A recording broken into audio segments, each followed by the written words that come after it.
There is a meal in Japan so plain that some refuse to call preparing it cooking. Rice, a raw egg, a splash of soy sauce, stirred together until the egg turns pale and glossy. That is the entire recipe. It's called tamago cake gohan, TKG for short, and it has no decoration, no technique, and almost no visible effort behind it at all. A Japanese food writer once put it simply, TKG isn't eaten because it's safe. It's eaten because it's trusted. Trust in the food itself, and trust in the people who produced, transported, and placed it on the shelf.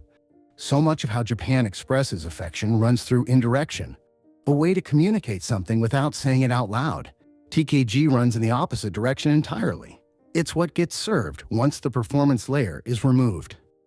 March comes in like a lion's shogi genius. Protagonist Rai Kiriyama chooses to eat alone on a rooftop because the classroom demanded more social performance than he had to offer.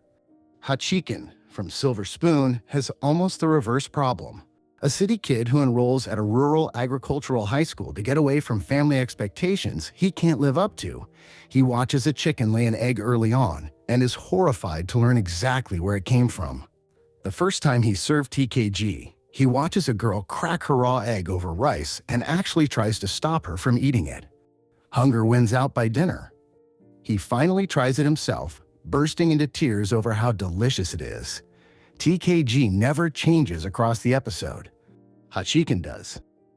Eggs were once treated as close to forbidden in Japan, tangled up in Buddhist precepts against killing living things. That taboo didn't break on its own. The man credited with breaking it wasn't a chef. Kishida Ginko was a journalist during the Meiji-era who cracked a raw egg over his rice one day, loved it, and started recommending it to everyone he met. Not to sell anything, not to impress anyone. It was simply because he found it delicious. His legacy is a bowl of egg and rice. Today, that legacy is serious enough to warrant its own national day, dedicated research institute, and annual symposium that once drew 2,500 visitors to a town of 2,300 residents. All of that devotion, organized around a meal some Japanese people still won't fully admit counts as cooking in the first place. Even the most prestigious kitchen in anime can't escape its pull. In Food Wars, Soma faces down one of the harshest judges at an elite culinary academy, a girl who scoffs the moment she sees his entry. Egg over rice. Nothing hidden behind technique or presentation. Everyone else applying that day is trying to impress her with mastery and complexity. Soma wins with something closer to the truth instead.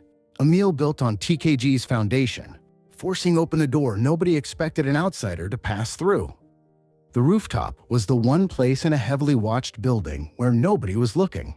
TKG is the one thing on the table where nobody has to be impressed. Different systems entirely, built for different reasons, but the exact same relief sitting underneath both of them. But there's a version of that relief with even less privacy attached to it, a place where the culture doesn't just stop performing but strips away the last thing you could hide behind. That's Friday.